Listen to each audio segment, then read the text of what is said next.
Tools of the trade.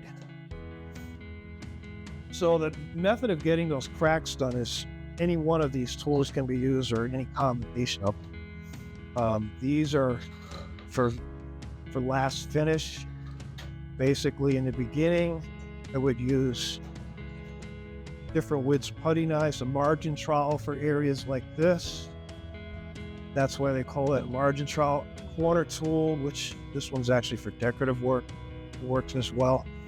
If you have a good putty, and you'll see this later in another video, you can actually scoop it up on here and push it right in with that. You can use a bulk caulking gun. I don't, but that's another option. So there are several margin trowels for different widths. This one, a lot of times you'll find that the trim, I don't see any here, but it's really close to the top. This is too wide, so we would use this. This is another one I use a lot of, because just a lot of times I need a taper to get into a corner. And that looks like a cake decorator. That's actually for ornamental plaster work. Artist or cake, very flexible. Same thing. When the stuff, we call it this, the word stuff is used for everything. It's kind of funny. Originally, that was the name used in medieval times for plaster, stuff. So it's just carried on that long. So as I said, broad areas, I would use a putty knives. I have a couple of these. I customize them. I basically bend them, put an arc to them, and it takes a while to get it to where you want it. So that if I wanted to put the material on, I would go over it, holding my outside edges like that, and it would put up a domed, exaggerated pile of mud. And then later on, after it's set, I would come back and clean up each side, and I would flip the knife so that I don't get a tool mark, just do each side. That's if I have to do a build-up to blend something like this that doesn't come off. So that's a technique of troweling it. All of this takes practice. It's like glazing windows. It just takes practice. The hawk is for when you're using a lot of material. If I was gonna skim this wall, we're not, but if I was going to, then I would put up a pretty good pile of mud right on the boards. And the way the board works is a pad for your hand. It's a round handle, so you can do this to it. You just keeping that edge clean.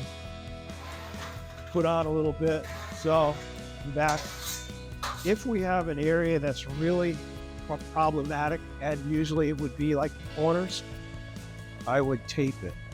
And everybody's probably seen drywall tape. It's paper. Well, this is not paper. This is called fiberfuse. What happened was, probably in the last decade or so, the paper fell out of favor. There's still a lot of guys, that's all they'll use because of mold. Wall mold, that was a big thing because it was imported drywall. Paper was the same way, and it pops through. Then there's the perforated stuff, which I don't have any because I really don't use it that much. You have to put a lot of mud on top of perforated to bury it. This stuff is just as strong as the stick-on fiber mesh, but it's much better. You don't need anywhere near as much mud. So basically, you can see it has a preset slot in the middle. So if you need to do a corner, I would be going up there and putting it right in there and embedding it in. So that's what I use tape for. This little section down in here, well, there's another trowel, I didn't mention that. That really goes with these. Again, smaller areas. So these three tools here, I don't use very often. These are designed on the idea of a margin trowel. They're much heavier. And this was for line putty coating. It's a fourth coat of plaster on top of gypsum. And when you would bring out the grounds and you put on line putty and gauging plaster, which is hard, doesn't belong in this building. And these are the tools to finish, because it's a really hard finish. That's what you'll find in a 1950s house. And it's white. You see it when it chips through like this, it'll look like this. And it'll be gray plaster behind it. It'll be like 3 to 4 layers. Usually it was 2-coat, scratch brown, and then a putty coat. I have seen some that were scratched brown and then a finish coat, then the finished putty. So the finished putty is the lime and glaze, not the gypsum. And so these were just for that purpose, just for dressing out. He's got a lot of miles on them. Again, corners, edges, this is what you'd use to bring in the edges. 2 different widths, not that far apart, but.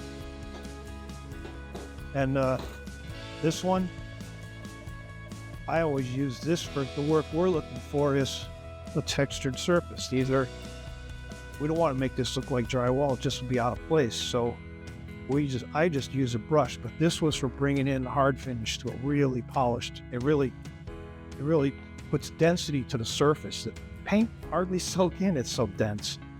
But we use this to get a little texture. If you look around a lot of old buildings, you'll see tool marks, brush marks, pock marks. That's kind of what we're looking for here.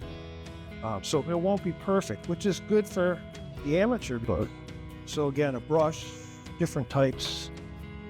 That one I use a lot. This is not. It's just whatever that you're looking for, just to move stuff around. If it moves too much, then you come back with a trowel and dust it off. And then last but not least, the sponge, just for wiping things down. This comb. If I was doing a 3-coat, or I was down to raw lath like this, and I needed a big area, we'll say a 2-foot circle, and here this broken out, I would put a base coat of plaster on with coarse sand. Structuralite is a name you'll hear a lot in Plaster field. I have a little sample of that here. It's kind of hard for this work. You'll use it for repairs from time to time. The coarse sand and lime, or the Structuralite base coat, is just that. It's a coat that would go on the lath enough to key in behind here.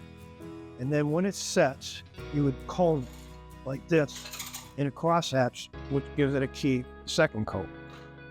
So you need some of this, not all of it. I have even more, but this is just the general stuff they use.